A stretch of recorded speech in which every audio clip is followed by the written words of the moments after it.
Sa pagtanggal nito, mayroong luwagan lang natin ito. Luwagan lang natin. Okay? Tapos ito, luwagin din natin. 'Yun. 'Yun. Ayun.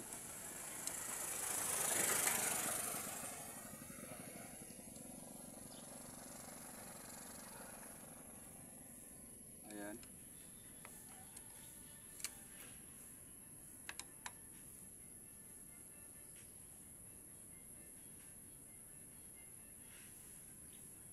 Okay, maluwag na mga kaibigan. Tapos tanggalin natin yung hose na galing sa tangke.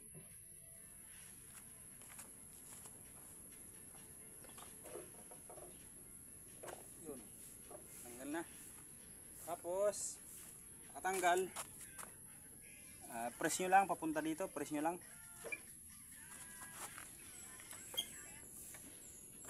Yan. Yan lang. Yun. Yan, tanggal na. Tapos tanggalin natin ito.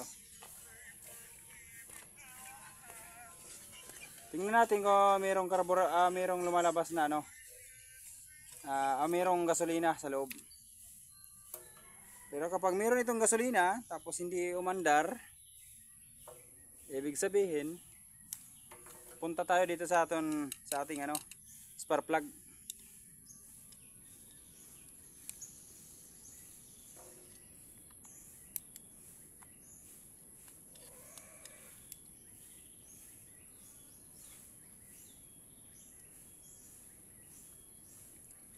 Yun.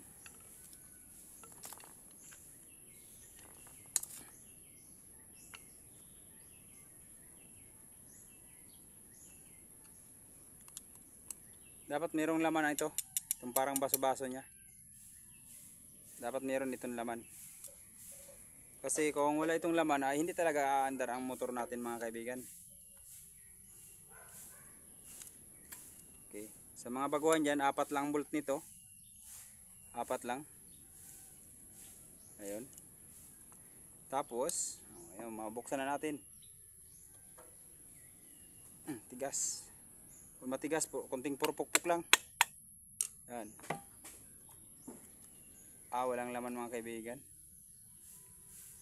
Kaya pala hindi umandar. Konting laman mga kaibigan. No? Konti lang. Konti lang. Yan. Dapat ang laman nito mga kaibigan, dapat marami.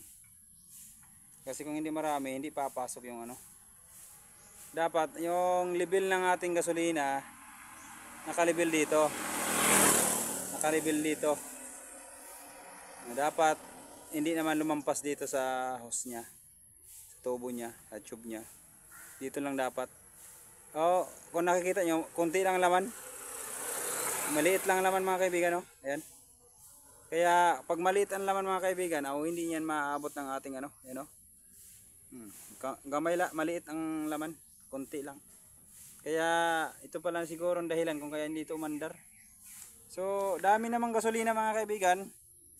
Marami naman tangking gasolina. Bakit konti lang ito? No?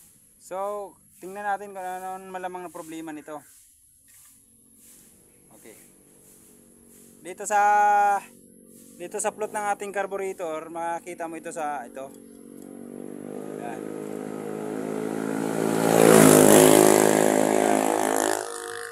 Yung plot ng ating carburetor. Tapos para malaman natin kung bakit hindi ito nagbibigay ng gasolina na sakto dito, buksan natin ito, tanggalin natin itong floater natin. Sa mga baguhan dyan, mayroong itong siya yung nag-uugnay para manatili yan dito yung ating float. Itong ating bunutin natin. Ayan, nabunot na natin. Ayan, pagkabunot natin, tanggalin natin. Tanggal na yung ating float. Tapos pagkatanggal natin, mayroon tayong makikita dito. Ito. Bunutin lang din natin. Ayan Ito. Yun.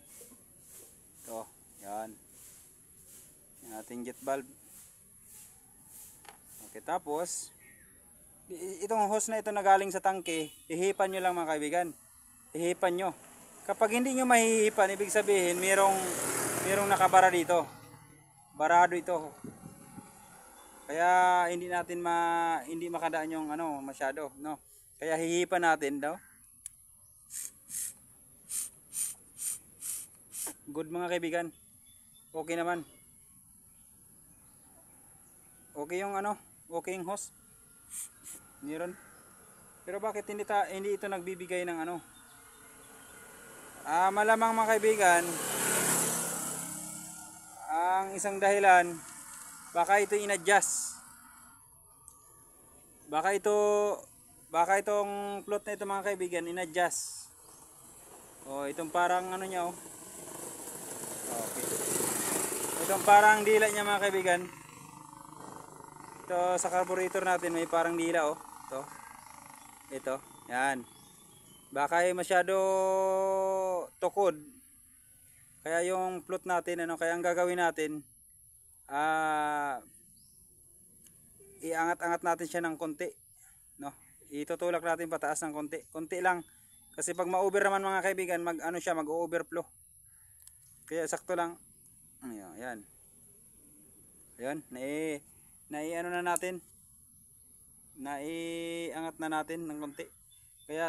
Kaya subukan natin na kargahan muna natin ng gasolina bago natin ilagay dito. Kargahan muna natin. So ibalik muna natin mga kaibigan.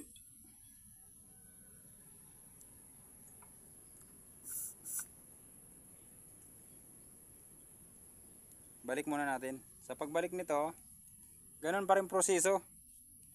Okay, unahin nyo ito. Yan o, lagay natin. Tapos lagay natin na rin ito.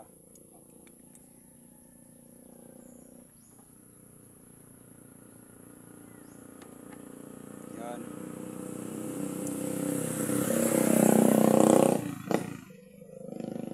Tapos bago natin ibalik mga kaibigan, dapat subukan muna natin sa tangke niya kung kung talagang okay na siya.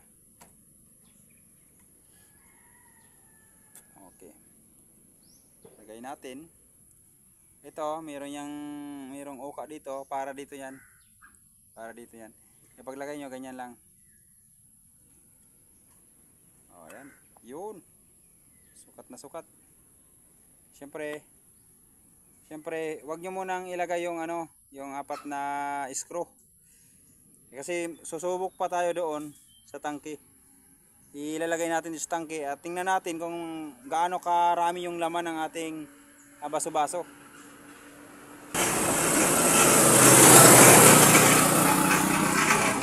Ayan na.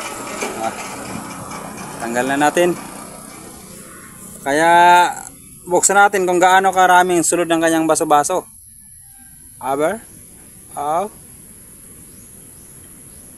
Ayan.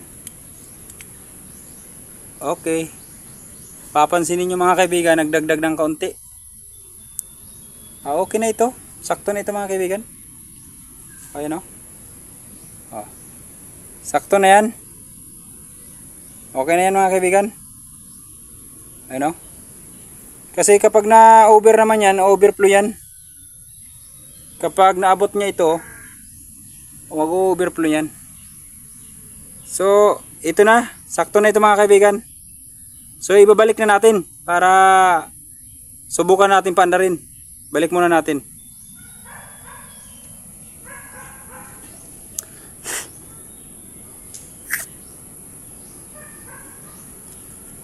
Yon.